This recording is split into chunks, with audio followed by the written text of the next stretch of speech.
आप सभी माता बहन भाइयों को जय श्री राधे, जय श्री कृष्ण। आज हम कार्तिक महात्म का 11वां अध्याय सुनेंगे।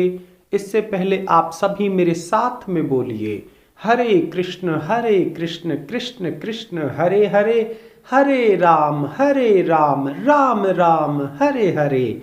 आइए कार्तिक महात्म के 11वें अध्याय को सुनते हैं। नारद जी ने जलंधर के राज्य अभिषेक की कथा सुनाते हुए राजा पृथु से कहा, हे राजन, एक बार सागर पुत्र जलंधर अपनी पत्नी वृंदा सहित सभा में बैठा हुआ था। तभी गुरु शुक्राचार्य जी का वहां आगमन हुआ। उनके तेज से सभी दिशाएं प्रकाशित हो गई। गुरु शुक्राचार्य को आता देख जलंधर ने असुरों सहित उठकर बड़े आदर से उन्हें प्रणाम किया। गुरु शुक्राचार्य जी ने उनको आशीर्वाद दिया। फिर जलंधर ने उन्हें एक दिव्य आसन पर बैठाकर उनसे विनम्रता पूर्वक पूछा, हे गुरुदेव, आप हमें यह बताने की कृपा करें कि राहु का सिर किसने काटा था।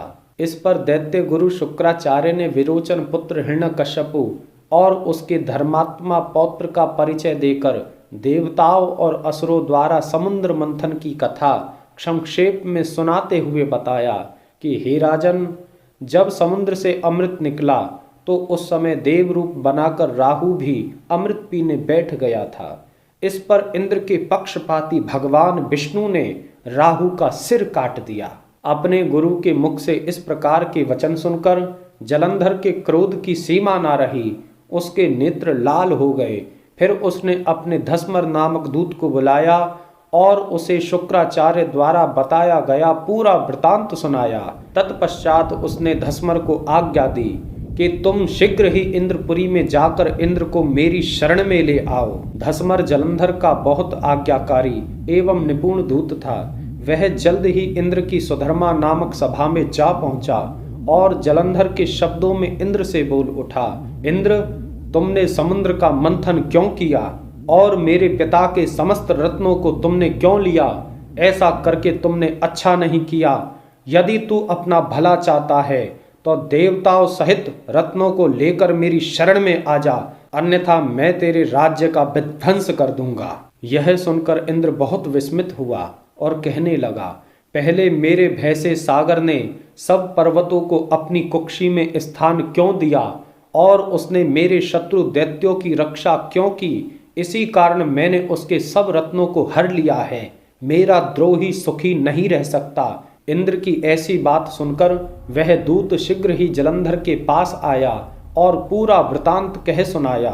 उसे सुनते ही जलंधर क्रोध में भर गया और देवताओं पर विजय प्राप्त करने के लिए उसने सभी दैत्यों को बुलाया। हे राजन, फिर तो सब दिशाओं और पाताल से करोड़ों करोड़ों दैत्य उसके पास आने लगे। शुंभ निशुंभ आदि करोड़ों सेनापतियों के साथ जलंधर इंद्र से युद्ध करने लगा। शीघ्र ही इंद्र के नंदन वन में उसने अपनी सारी सेना उतार दी। वीरों की शंख ध्वनि और गर्जना से इंद्रपुरी गूंज उठी। अमरावती छोड़कर देवता उससे युद्ध करने चले। भयानक मार काट हुई। असुरों के गुरु शुक्राचार्य अपनी मृत संजीवनी विद्या से और देव गुरु बृहस्पति द्रोणगिरी से औषधि लाकर मरे हुए देवताओं और दैत्यों को जीवित करने लगे। इस पर जलंधर ने क्रोधित होकर शुक्राचार्य से कहा, हे गुरुदेव, मेरे हाथ से मरे हुए देवता कैसे जीवित हो रहे हैं? जीवित वाली विद्या तो आपके पास है। शुक्राचार्य ने कहा, जलंधर, ये सब द्रोणगिरी और बृहस्पति का किया हुआ है। इतना सुनते ही जलंधर ने द्रोणाचल पर्वत को उखाड़ दिया। तत्पश्चात सागर पुत्र युद्ध भूमि में आकर बड़ी तीव्र गति से देवताओं का संहार करने लगा। जब बृहस्पति जी औषधि लेने गए तो द्रोणाचल को उखड़ा हुआ शून्य पाया और उन्हें याद आया कि यह सब इंद्र के कारण हुआ है। वह भयभीत हो देवताओं के पास आए और कहने लगे, देवताओं, युद्ध बंद कर दो। जलंधर को अब कोई नहीं जीत सकता।